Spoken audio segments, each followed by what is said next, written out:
everybody, this is Rick Prokop, and thanks again for joining us at Piano Power Lessons. In our last lesson, we learned that the tritone BF has two roots. So it can either be a G or it can be a D flat. So the question now becomes, since I have two roots and I have this tritone functioning as either a G7th or a D flat 7th, what scales can I play when I play this tritone down here, or this tritone? So if we view it as a G7th tritone, well, let's fashion a fancy jazz chord that you can use, which would be that. It would be F, A, B, and E, which gives us, in terms of G, the 7th, the 9th, the 3rd, and the 13th. So in effect, you have a G 13th without the root. And the next chord we're going to play is a C chord, again without a root, and that's going to comprise E, G, A, and D. So that's like a C 6th with a major 9th. So we'd call this a C major 9th chord. Some people call it C6-9 chord, but it's a stable 1 chord. So you have an unstable G13th resolving to a more stable 1 chord. And the cool thing about this is you use the same fingering or configuration of notes that you use here. You just move everything down 1. So with the bass, very nice.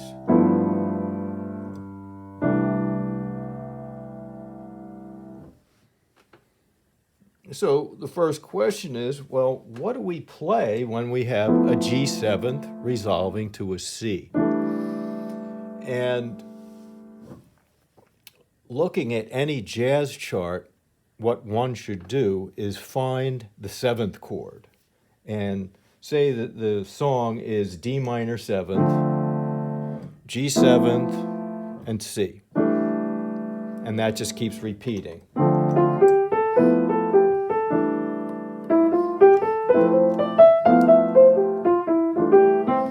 So what scale do we play?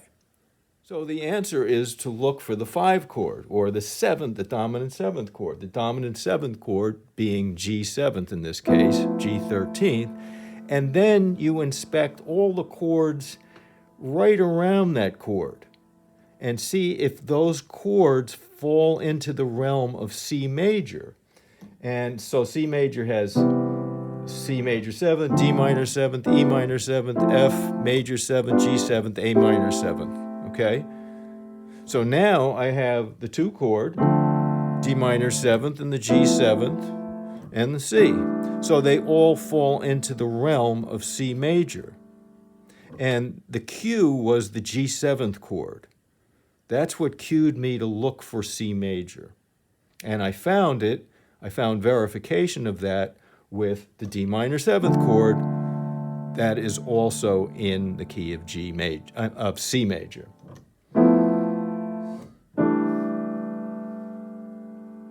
So here's a little ditty where I'm just going to use the white keys. So now I'm thinking, well, G7th to C, I'm in the key of C, I can just hit all the white keys and it'll sound pretty good. So let's take a look.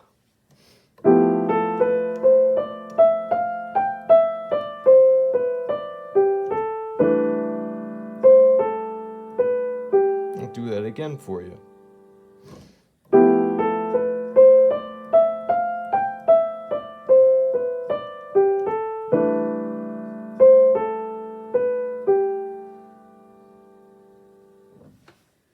Let's try another one just using all the white keys because we're in the key of C. So we'll start on G up here and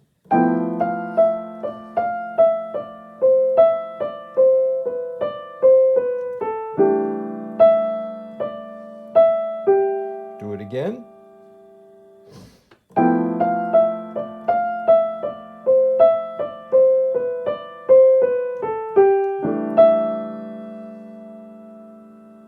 And I forgot what I did originally. But you get the point. So I'm just playing the white keys, and it sounds really good. Now, if we look at the scale, starting on G and going up to this G, using the white keys, that scale is built on the 5th step of C major, right?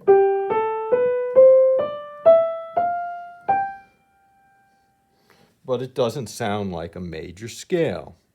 And what it is a mode called the mixolydian mode.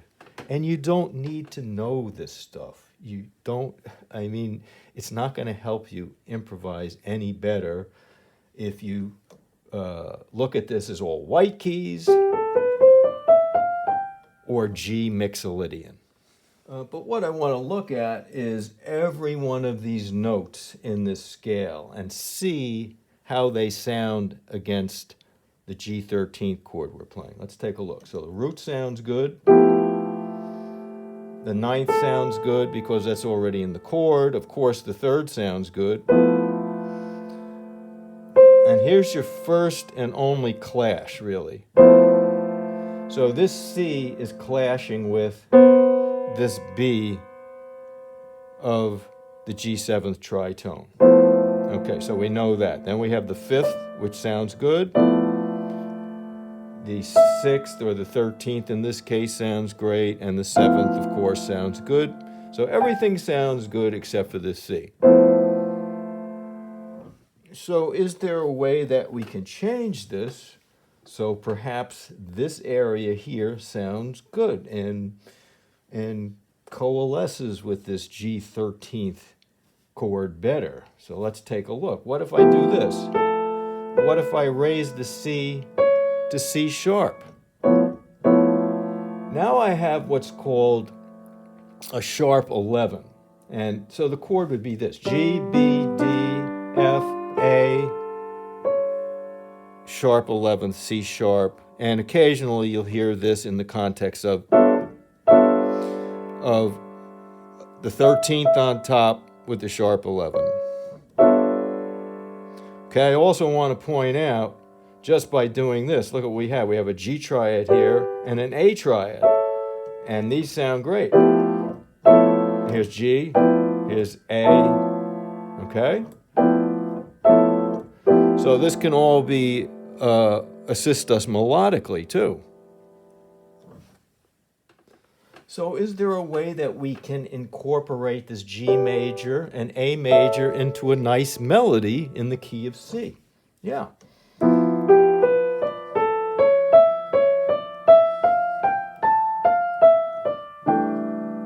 Let me play that for you again. So here's the G triad, A triad,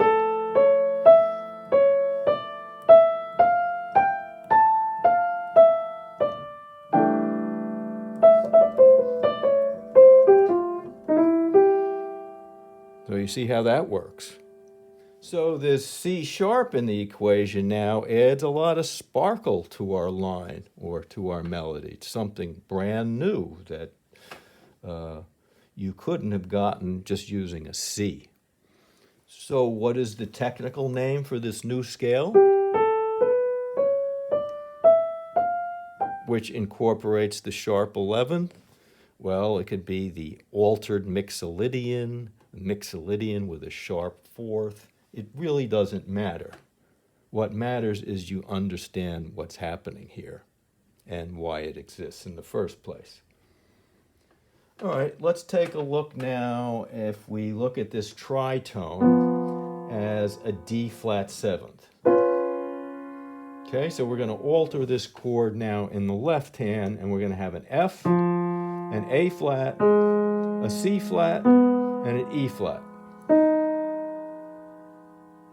Okay, and with a D flat in the root, we have root. Here we have 3rd, 5th, 7th, and the 9th. Okay, so this chord is simply a D flat ninth that's rootless. And that's going to resolve to our C6-9. So practice that a little bit, get used to it.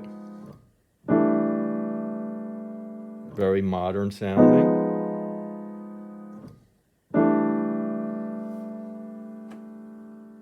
So when we were viewing the tritone as G7th, we fashioned a scale beginning on G in the key of C, because G7th is 5 of C, right? So we fashioned this scale, which is C major starting on G, and then we sharp the 4th, because it sounds great against the chord and against the tritone.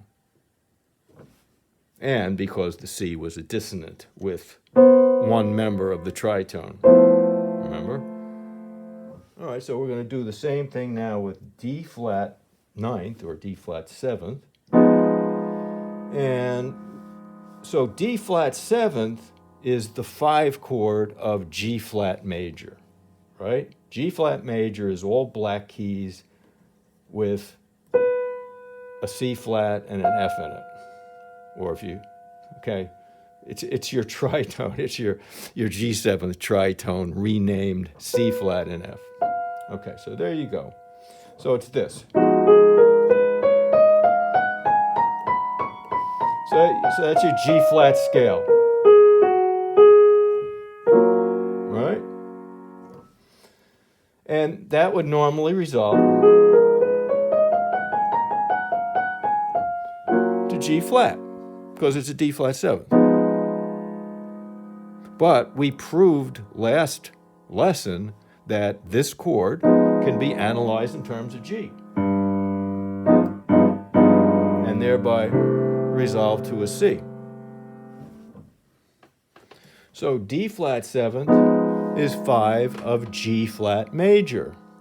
So I'm going to fashion a scale starting on D flat, going from D flat to D flat, which is the 5th step of G flat major. And I'm going to play the G flat major scale starting on its 5th note, D flat. Sounds pretty good.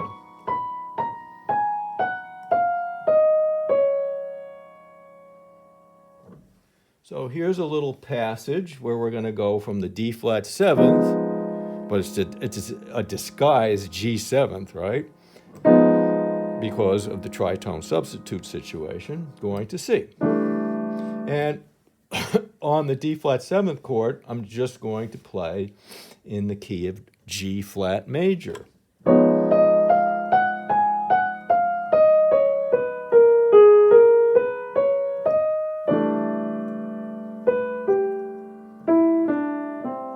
See how that worked? Try it again. This is all G flat major.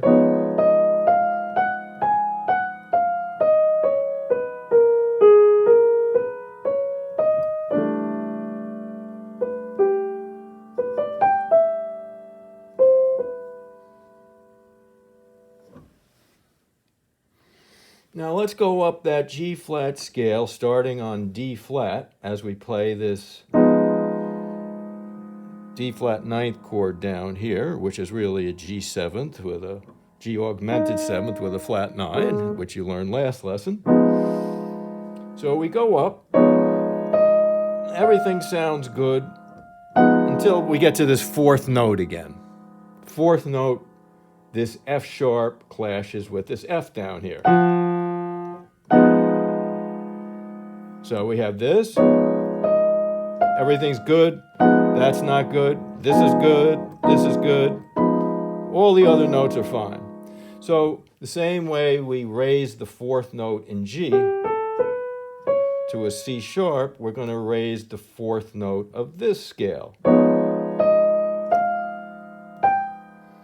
And this G, I think it's a G, is the sharp 11 of D flat 7th. Might not be a G. Let's see. So we have D flat, F, A flat, C flat, E flat. Yes, it is a G. And this right, is going to resolve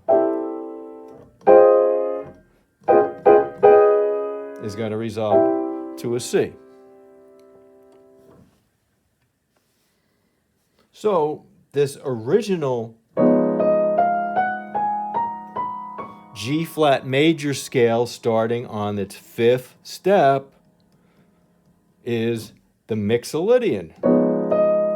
That's D-flat mixolydian, right? And then we alter the mixolydian. Okay, to make this is the sharp 11th now of the D-flat ninth chord. So immediately we see, well, wow, we can have a D-flat triad, E-flat major triad now coming into the mix.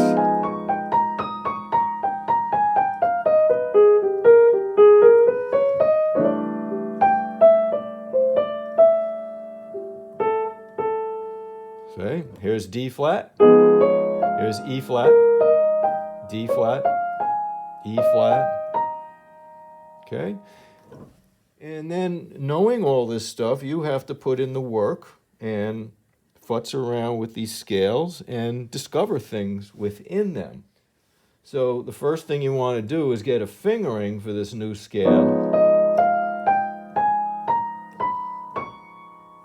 And to be able to start the scale on all the notes within that scale. So a good way of looking at this scale is, if you want to look at it in terms of groups, is, all right, here's the root, but we're going to start down here. So you have this group of C flat, D flat, E flat, right? And then you have the next group, F, G, A flat, B flat.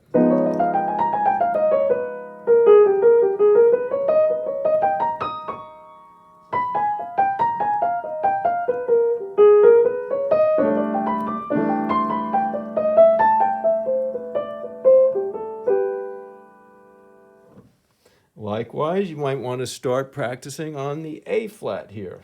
And here's the first group, right? And here's the second group that goes up to here. Or you might want to start on the G.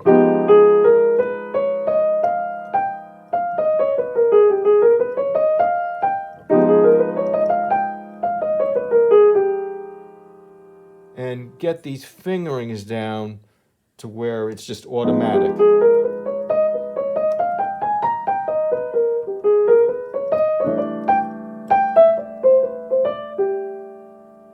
Well, that's it for today, and I just want to mention there are 6 tritones before you get to the inversion of the original tritone. So if you begin here, and then you go up, that's the second one, third, fourth, fifth. So we have a number of 6 tritones, and then we get back to the inversion of the original. So each one having 2 roots gives us 12 keys in total. Now, I don't have plans to cover all of the other tritones and their substitutes, because I don't know how many of you are really looking at this and desiring to learn that information. But if you would like me to continue along this vein, then just leave a comment, and maybe the particular tritone that you're interested in and its tritone substitute, and I can fashion another lesson along these lines. So with that, we'll see you next time, and have a great day.